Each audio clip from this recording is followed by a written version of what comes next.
আসসালামু আলাইকুম রহমতুল্লাহ। প্রতিবারের মতো আমি মোহাম্মদ শাহিন বলতেছি। আজকে আপনাদের সামনে নিয়ে আসলাম হলো টয়োটা নোহা 2014 মডেলের হাইব্রিড। আমরা জানি যে গাড়িগুলোর বেশ কিছু প্রবলেম ক্রিয়েট হয়েছে, বেশ কিছু প্রবলেম দেখা যাইতেছে। তার মধ্যে দুইটা প্রবলেম একদম কমন প্রবলেম বলতে কীরকম, এই দুইটা প্রবলেম মাস্ট বি করে। তার ভিতরে হলো আপনার ABS braking system, hydraulic braking system যেটাকে আমরা বলি, আর হলো হাইব্রিড ব্যাটারি। এই দুইটা প্রবলেম একটা কমন প্রবলেম হয়ে দাঁড়াইছে। তো এই গাড়িটার মূলত হাইব্রিড ব্যাটারি মোটামুটি আলহামদুলিল্লাহ ঠিক আছে, কিন্তু আপনার ব্রেকিং সিস্টেমটা খারাপ আছে।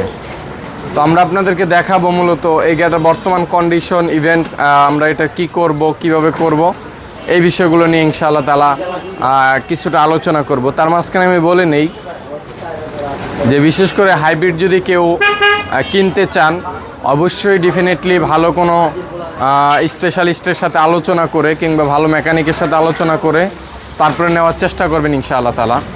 আর যে জিনিসটা হলো, যদি আপনাদের কারো হাইব্রিড কিংবা নন হাইব্রিড কোনো মডেল ইয়ারের গাড়ি পছন্দ থাকে কিংবা কিনতে চান, সেকেন্ড হ্যান্ড কিংবা আপনার রিকন্ডিশন, ইউজড কিংবা রিকন্ডিশন, চাইলে আমাদের আরেকটি পেজ আছে, সেটা হলো আপনার ভেহিকেল অটো ট্রেড।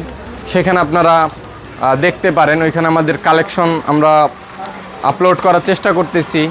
যে গাড়িগুলো আমাদের কাছে, আমাদের পার্সোনাল কাস্টমারদের যে গাড়িগুলো থাকতেছে, কিংবা জাপান ভার্সনের কিছু গাড়ি আমরা ইম্পোর্ট করার চিন্তা ফিকির করতেছি ইনশাআল্লাহ তাআলা।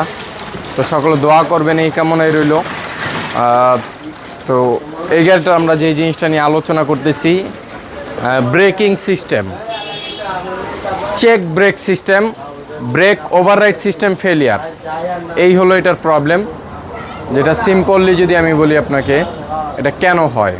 আচ্ছা, এই বিষয়টা নিয়ে একটু আলোচনা করা যাক যে এটা কেন হয়। এটা হওয়ার দুইটা রিজন আছে। দুইটা রিজন হলো, একত এই গাড়িগুলো জাপানে চলে, হিউজ পরিমাণে চলার কারণে এই গাড়িগুলোর যেই অরিজিনাল অডিও থাকে সেটা আমরা জানি না। তো দেখা যায় এটাকে জাপান একটা লাইফ টাইম করে এত ইয়ার্স পর্যন্ত, মানে 5 years, 6 years, 7 years, even 1 lakh kilometre, 1.5 lakh kilometre, 2 lakh kilometre, এইভাবে। হ্যাঁ, আর দ্বিতীয় নাম্বার রিজন হলো আমাদের বাংলাদেশে যানজটের মাত্রা অনেক। যানজটের মাত্রার কারণে এই গাড়িগুলোর যেই ব্রেক বুস্টার আছে, ব্রেকটা আমাদের ঘন ঘন প্রেস করা লাগে। যানজটের ভিতরে ঘন ঘন এটাকে চাপা লাগতেছে, তখন আমাদের এই ব্রেকটার উপরে একটা প্রেশার ক্রিয়েট হয়। ওই প্রেশারটা ক্রিয়েটের কারণে এটার অতি তাড়াতাড়ি ব্রেক সিস্টেমটা কেটে যায়। ঠিক আছে, এই হলো এটা দুইটা রিজন। অনেকে বলে থাকে যে এটা ড্রাইভারের ফল্টের কারণে। আসলে ড্রাইভারের কোনো এই জায়গায় ফল্টের কিছু নাই। ঠিক আছে, আমি আগেও বলছি, এখনও বলি, যদি আপনার গাড়ির একজন ইউজার বসে সবসময় গাড়ির পিছনে, সামনে খুব কম সংখ্যক ইউজারই বসে না, যে ওইটা না। তো একটা গাড়ি যদি অ্যাক্সিডেন্ট হয়, সর্বপ্রথম অ্যাফেক্টেড সে নিজে, একটা ড্রাইভার নিজে। হ্যাঁ, তো এটা মনে রাখবেন আপনারা। অ্যাকচুয়ালি একটা গাড়ি আমরা দেখি যে চলে, কিন্তু এটা চালানোটা যেমন তেমন বিষয় না। ঠিক আছে, বললেই হয়ে যায় না। কেউই চায় না এই জিনিসগুলো, এই ধরনের ইস্যু হোক। ফরাদ, একটু কাজ করতেছি। কেউই চায় না এই ধরনের জিনিসগুলো নিয়ে হ্যাসালে পড়ুক। ঠিক আছে, আর ব্রেকের বিষয় তো কখনোই না, কারণ একটা গাড়ির ব্রেক ফেল মানে ওই ড্রাইভারটার জীবনটা ঝুঁকিতে। গাড়ির ইউজার থাকতেও পারে, নাও থাকতে পারে, সেটা নিয়ে কোনো মাথা ব্যথার কিছু নাই। ঠিক আছে, কিন্তু একটা ড্রাইভার তো গাড়িটা চালাইতে হলে তাকে থাকতে হবে। হ্যাঁ, এটা হলো বিষয়। আচ্ছা, চলুন আপনাদেরকে দেখাই মূলত এটার ফিজিক্যালিভাবে যে অ্যাকচুয়ালি প্রবলেমটা কীরকম আসে, ইভেন্ট কি হয়, এই জিনিসটা নিয়ে আলোচনা করি আপনাদের সাথে সিম্পলি।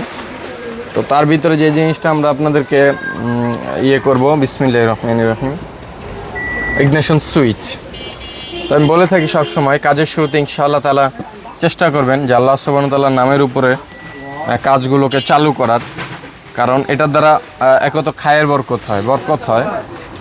বিসমিল্লাহর সাথে যে কোনো কাজ করা, সেটা একটা বরকতময় কাজ। হ্যাঁ, এটা বললেও চলে। হ্যাঁ, তো আমার এখন যে জিনিসটা হলো ফিল হচ্ছে, আমরা জানি যে ব্রেক বুস্টারের যেই পাম্প মোটর আছে, অ্যাকুমুলেটর বুঝি আমরা, ওই অ্যাকুমুলেটরটা, আচ্ছা দরজাটা লাগিয়ে দিই, অ্যাকুমুলেটরটা ঘন ঘন রান করে, সেটা আপনাদেরকে আমি একটু যদি কাইন্ডলি দেখাই। আমার এখানে স্ক্যানিং চলতেছে, এখানে আমার স্ক্যানিং চলতেছে, কিন্তু গাড়ি আমরা স্টার্ট করি নাই। বিসমিল্লাহির রহমানির রহিম। এই গাড়িটা আমার স্টার্ট হইলো। ইভেন গাড়ির ড্যাশবোর্ড আপনারা দেখতেছেন, ড্যাশবোর্ডের অবস্থা।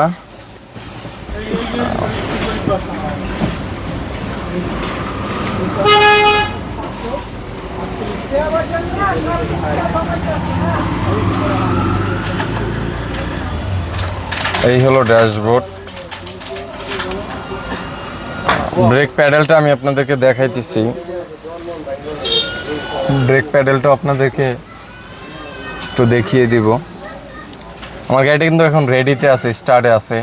এই যে দেখেন, check brake system, brake override system failure. এই প্রবলেমটা যদি কারো হয় তাহলে আপনার বুঝতে হবে আপনার গাড়ির ব্রেক বুস্টার কেটে গেছে। ব্রেক বুস্টার কেটে গেছে, ব্রেক বুস্টার রিপ্লেস করা লাগবে। এখন আমি আপনাদেরকে কিছু বিষয় আলোচনা করব, খুবই গুরুত্বপূর্ণ। সবুজ সবুজ সামনে খোলাও আস্তে আস্তে।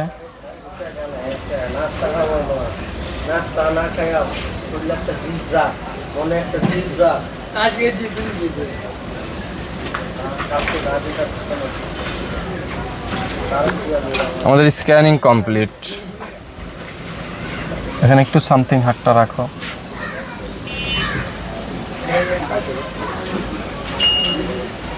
আমাদের এই প্রবলেমগুলো, এগুলো মেইনলি এখানে হাইব্রিড একটা প্রবলেম দেখাচ্ছে। আমরা আগে একটা একটা করে ক্লিয়ার করি। এই যে দেখেন, আপনাকে বলতেছে অ্যাবনর্মাল, এটা হলো আপনার আন্ডার কোড। এইখানের ভিতরে যে কোডটা আছে C1391, এটা হলো এটা ডিটিসি। হ্যাঁ, ডিটিসি ডায়াগনস্টিক ট্রাবল কোড। এখানের ভিতরে আমাদের আছে হলো আপনার বিশ্লেষণ, যে অ্যাকচুয়ালি এটা ডিটিসির মিনিংটা কি। মিনিংটা আছে এখানে, অ্যাবনর্মাল লিক ইন অ্যাকুমুলেটর। আপনারা মনে রাখবেন, ওয়ার্কশপ যারা আছেন কিংবা গাড়ির ওনার যারা আছেন, সবারই এই বিষয় অ্যাকচুয়ালি যে কোনো জিনিস চালানোর ক্ষেত্রে ওই জিনিস সম্পর্কে এক্সপিরিয়েন্স নেওয়া উচিত। হ্যাঁ, তো তার যে জিনিসটা হলো আপনার এইখানে যে অ্যাবনর্মাল লিক ইন অ্যাকুমুলেটর। এখন আমি আপনাদেরকে আলোচনা করব। এখানে আমরা যে কোডটা দেখি, একটু দেখে নেই। এই যে battery control system, battery control system, এই কোডটা আসছে হলো আপনার হাইব্রিড ব্যাটারিকে চার্জ কম দেওয়ার কারণে আসছে। তো যাক, এটা হলো ভিন্ন বিষয়। তো আমি এখানে যে জিনিসটা আপনাদেরকে, এগুলো অন্যগুলো সব অন্যান্য বিষয়, ওটা নিয়ে আলোচনা না করি, ওটা পরের বিষয়। আচ্ছা, আমাদের স্ক্যানিং রিপোর্টটাই রইল। এখন আমি আপনাদেরকে দেখাই যে ফ্ল্যাশটা জ্বালায়া। এই যে দেখেন, আমার প্যাডেল কিন্তু টোটালি নর্মাল। এই যে নিচে চলে গেছে। হ্যাঁ, অনেক সময় হার্ড হয়ে যায়, একদম শক্ত হয়ে যায়। হ্যাঁ, এটা হলো এটার যে বিষয়, এটা একবার শক্ত হয়ে যায়, প্যাডেলটা খুবই চরম লেভেলের শক্ত হয়ে যায়। হ্যাঁ, এখন কিন্তু নর্মাল আছে ব্রেক, কিন্তু এটা আগে যে সফটলি ছিল, মানে এত প্রেশার ক্রিয়েট করা লাগতো না। হ্যাঁ, একদম ইজিলি ছিল, ওই ইজিটা নাই এইখানে। হ্যাঁ, ইজিটা কেন যেন বিজি হয়ে গেছে এরকম মনে হচ্ছে আর কি। কথা বলবো,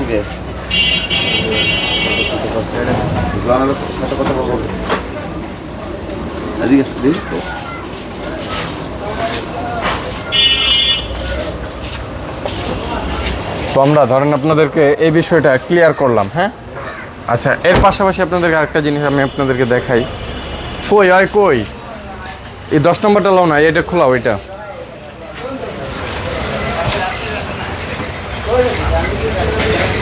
এয়ার ক্লিনারটা খোলাও।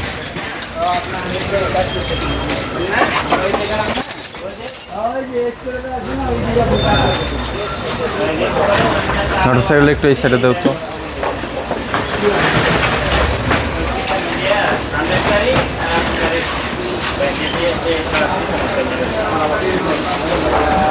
গরম এতটা পরিমাণ পড়তেছে যে আসলে কল্পনারও বাইরে, এত পরিমাণে গরম পড়তেছে।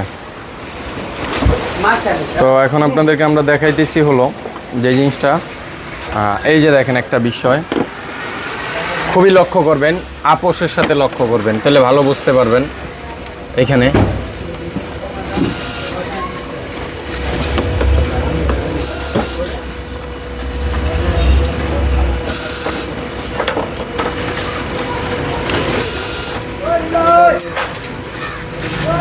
ওটা ওইখানে ঢুকো স্যার একটু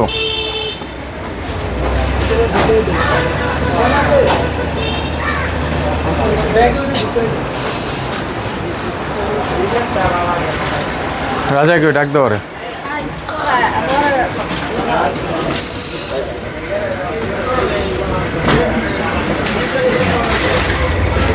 দাও নাও ঢুকাক ঢুকাই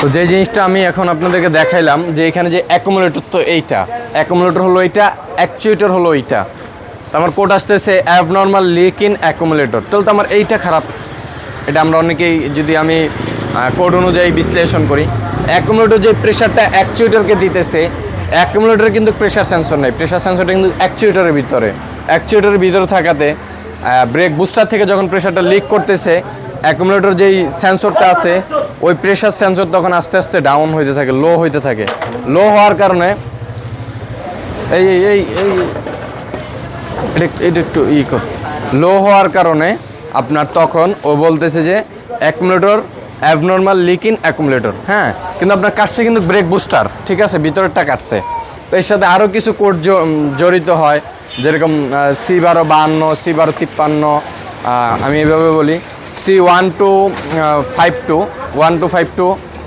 C1256 C1253 এই কোডগুলো অনেক সময় অ্যাড হয় এটা স্বাভাবিক ঠিক আছে কিন্তু মেইনলি বিষয় হলো কিছুদিন পর আপনার এটা কেটে যাবে হ্যাঁ এটা কেটে যাওয়ার পর তখন অনেকে বলে যে আপনার এটা চেঞ্জ করলে হ্যাঁ ঠিক হয়ে যাবে 1-2 মাসের জন্য ঠিক থাকবে হ্যাঁ কিন্তু অ্যাবনর্মালিটি কমবে না আপনার 1-2 মাস ঠিক থাকবে পরবর্তীতে আবার মনে করেন আপনার এটা আবার কেটে যাবে এইভাবে আপনি লাগাইতে এক পর্যায়ে এটা জ্বলে যাবে ঠিক আছে এক পর্যায়ে এটা জ্বলে যাবে হ্যাঁ এরকম হবে তো এই পর্যন্তই রইলো আমরা ওপেনিং ফিটিংয়ের রিভিউটা দিব আবার আপনাদেরকে মানে স্টেপ বাই স্টেপ এটার প্রত্যেকটা রিভিউ থাকবে তো সকলে ভালো থাকবেন সুস্থ থাকবেন সকলের জন্য দোয়া রাখবেন এই কামনাই রইলো আসসালামু আলাইকুম ওয়া রাহমাতুল্লাহ আল্লাহ হাফেজ